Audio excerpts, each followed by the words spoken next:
მოდებაძემ გაგვაცნო მადლობა სალომე.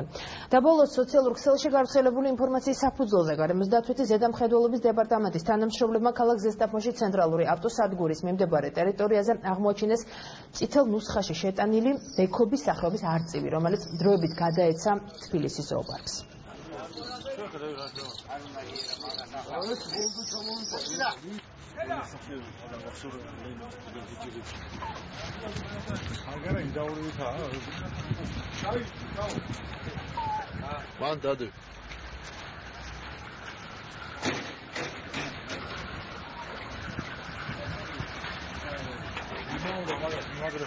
შემოსული ინფორმაციის თანახმად გარემოს დაცვითი ზედამხედველობის დეპარტამენტის მიერ ქალაქ ზესტაფონში ამოღებული იქნა დატყვევებული ბექობის სახეობის წითელ ნუსხაში შეტანილი არწივი, რომელიც დროებითი მოვლის მიზნით გადაეცა ქალაქ თბილისის ზოოპარკს, ხოლო სამართალდაღობის მიმართ გატარებული იქნა სათანადო ადმინისტრაციული ღონისძიებები.